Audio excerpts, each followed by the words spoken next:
My diagnosis is bipolar 1 disorder with psychotic features and post-traumatic stress disorder. I feel deeply depressed and very up. And when I say up, I mean like really good, really happy, really on fire, really motivated, really inspired. The grass is greener, the sun is brighter, and I just do things that are outside of what is commonly done. I recognize that I behave oddly, talking to myself, talking out loud to myself, not eating, not sleeping, just spending a lot of money, and thinking that the TV and the radio are giving me special messages. That's what happens with me when I experience mania. What happens with me when I experience depression is I cannot get out of bed in the morning. Just being able to do that is like a major, major success. But it's like someone really wrapping me up like a mummy, and I can't move. I can't get out of the bed. I am so, when I open my eyes, struck with fear and worry and anxiety, and I just simply don't know what to do. I am really afraid. I'm very, very grateful, very, very thankful for one therapist in particular who helped me to work through some childhood trauma issues, which I think, and so did she, really affected my mental wellness.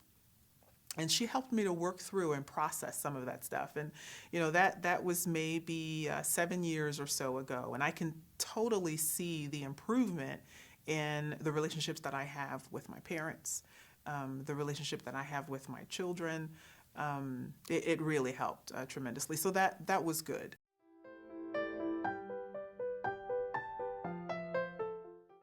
When I'm depressed, I always describe it as having a dark cloud full of rain always following you around, while at the same time having cement blocks attached to your feet and making it really, really hard to move forward. So there's definitely the colors aren't as vivid around you anymore. The food doesn't have the same taste. The enjoyment in everyday things like taking pictures or going out for a run almost become chores. I realized I needed help when I was sitting in the room with one of the girls I went to college with. We shared a room at the time. And I believe I was crying or just really expressing how much in despair I was feeling after the breakup with my boyfriend. And she swiveled her chair around and faced me. I was on her bed, she was at her desk, and she swiveled her chair. And she said, "Cynthia, I think you are depressed." And I had to hear the word depressed in order for light bulbs to go off. And I really internalized that word and I gave it a lot of thought. And it really woke me up. I agreed with her and I felt elated in the sense that I actually had something to call what it was that I was feeling.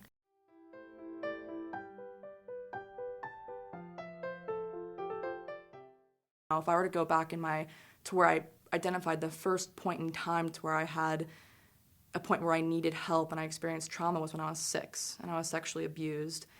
That was when my parents started to notice things, or they became just more aware because of that moment, who knows.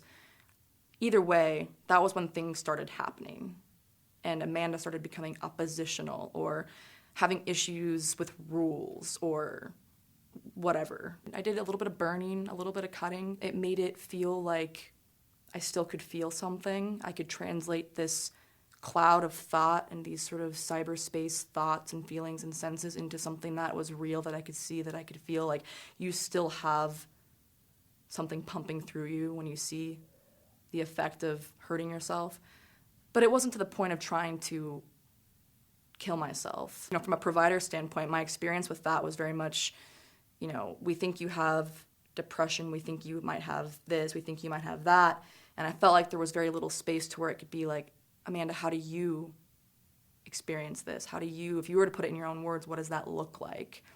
I think I really would have appreciated that as an artist who sort of paints a different picture for things in my own mind, and as someone who doesn't really attribute my experiences to the status quo or what's normal or what's written in the textbook.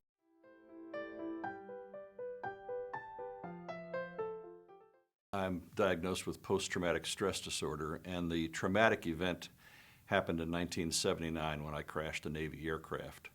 And it wasn't until 1993 that, while seeking some relief for pain, that I was referred to a clinic, and I had to go through a psychologist in order to get the kind of treatment I was trying to get. And this guy was a nice guy. He was a pilot, and we talked, and the next thing I know, he's got a diagnosis for me on post-traumatic stress disorder.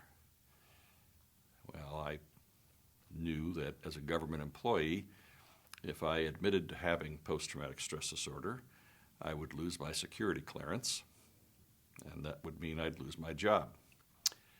So I hid it. I didn't tell anybody. It was very traumatic. It was very difficult. Intrusive thoughts, inability to sleep with nightmares. Probably the most problematic was I'd be walking through a building and I'd wake up. Now I know that doesn't sound exactly right, but that's what it felt like. I had no recollection of even being in the building, and all of a sudden I was there. Worse is it happened when I was driving a car, more than once. And that's not safe. Denial, not understanding, using work as a substitute, self-medication, that's a polite word for drinking. So 30 years I didn't do anything. And then when I realized what the problem was and that I could not function, I could not work, I could not do anything, I better do something about it.